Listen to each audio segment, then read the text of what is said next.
data protection is a hot topic right now, even for US companies, with the new EU General Data Protection Regulation coming into effect in May this year, May 25th.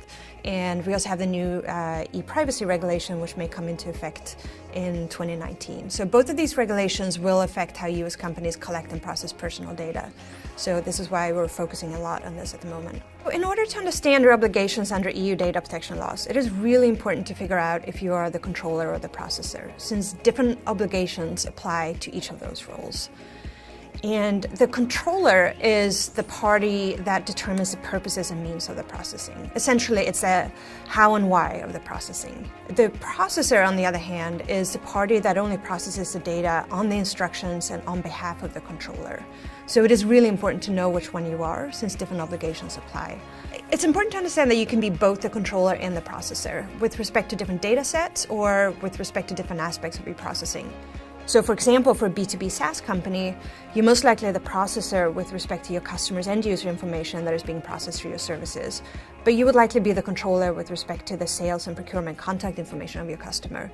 So you always have to understand which role you have with respect to each data set.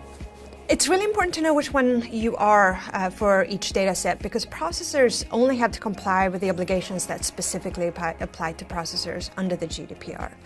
The biggest difference is that controllers primarily interface with the data subject in response to data subject requests, whereas the processor really has the obligation to assist the controller and not to interface directly with the data subjects. The most important thing to understand here is that personal data under the EU laws is much broader than what we think of as PII here, or personally identifiable information.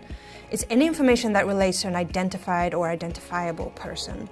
So that can include dynamic IP addresses and device IDs and just a much broader definition of what is considered personal data in the EU. So the GDPR significantly strengthens the rights that data subjects have with respect to their data.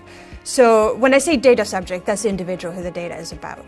And they have a right to obtain confirmation of whether their data is being processed. They have a right to access or get a copy of the data that's being processed. They have a right to correct any inaccuracies. They have a right to restrict the data in certain circumstances. And there's the right that everyone is very concerned about, the right of erasure, which was previously known as the right to be forgotten, where a data subject in certain circumstances has the right to have their data deleted. And if you are the controller, you need to think about the data subject request before you get one. Think about having a process for how to handle them. Think about whether your product or service is built to handle these requests. And if you can't comply with a request, you really need to understand and document why, and you need to have some good reasons for it. The most important thing here is to make sure that you are responsive to a data subject and that you provide explanations. You have to respond to data subject requests at least within 30 days, but you really should be much prompter than that.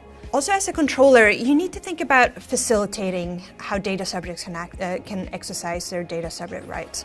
So you need to think about whether your product is built to facilitate this, and you need to provide an electronic means for these requests to be. If you are the vendor, so that means you're the processor for the controller, you also need to think about this before you get a request. You need to figure out if your product is built to handle one of these requests. Can you search for an individual's name, for example?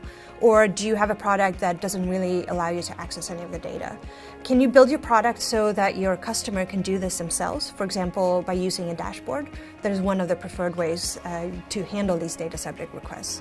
All this information needs to be in your privacy notice or your privacy policy, and that has to be a very clearly accessible and understood document. So you can't hide this information in a big document or behind several website pages. It has to be brought to the data subject's attention, and it has to be very easy to read and understand.